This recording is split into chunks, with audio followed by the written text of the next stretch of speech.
বর্তমান প্রজন্মের অনেক কিশোর তরুণ যখন মোবাইল ফোনে আসক্ত হয়ে সময় নষ্ট করছে, তখন ব্যতিক্রমী উদাহরণ তৈরি করেছে আশুলিয়ার এক কিশোর। দশম শ্রেণীর শিক্ষার্থী রাফুন আহমেদ নূর নিজের অবসর সময়কে কাজে লাগিয়ে তৈরি করেছে যুদ্ধ বিমানের মডেল। অল্প বয়সেই তার এমন উদ্ভাবনী কাজ এলাকায় বেশ সাড়া ফেলেছে।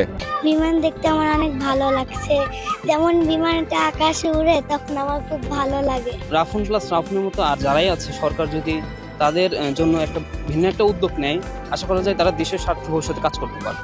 ছোট বয়সে স্টাডি করে যে একটা সুন্দরভাবে একটা বিমানকে উড্ডয়ন করানো আবার ল্যান্ড করানো, এই জিনিসটা আসলে খুবই একটা ক্রিয়েটিভ। উচ্চতর শিক্ষার জন্য যদি গভর্নমেন্ট বা অন্যান্য অর্গানাইজেশনগুলি এগিয়ে আসে, আশা করি বাংলাদেশের যেই বিমান বা এই ধরনের উন্নয়নের জন্য আসলে আমার মনে হয় তার এই সাফল্যটি অনেক গুরুত্ব বহন করে। রাফুন শুধু শখের বসে নয়, ভবিষ্যতে দেশের বিভিন্ন খাতে ড্রোন প্রযুক্তির ব্যবহার নিয়েও ভাবছে। পড়াশোনার পাশাপাশি অবসর সময়ে সে এসব গবেষণা ও মডেল তৈরি করে।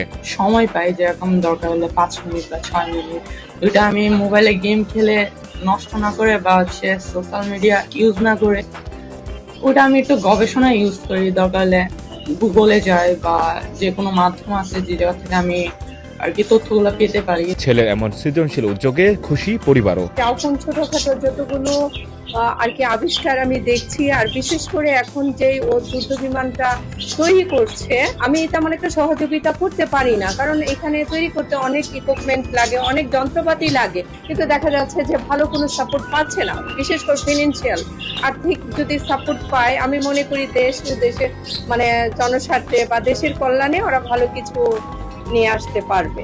সরকারি সহযোগিতা পেলে তার এই উদ্যোগ দেশের জন্য ভালো কিছু বয়ে আনতে পারে বলে মনে করছেন সচেতন মহল। এই উদ্ভাবনী শক্তি যেটা বাংলাদেশের মানুষের মধ্যে আছে, তাদের জিনে আছে, সেটাকে যদি আপনি এনকারেজ করতে চান, তাহলে সরকারের পক্ষ থেকে এই বিভিন্ন ধরনের ট্রেনিং ইনস্টিটিউটের আন্ডারে বিনামূল্যে কেউ যদি এই ধরনের আবিষ্কার নিয়ে কাজ করতে চায়, বিনামূল্যে ট্রেনিং এবং সহায়তা দিয়ে যেতে হবে।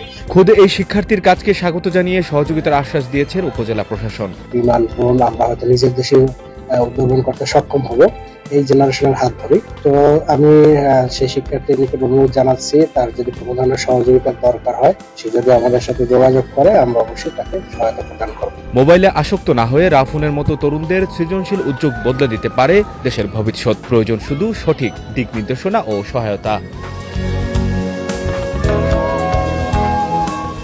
সঞ্জয় দত্ত, বৈশাখী সংবাদ।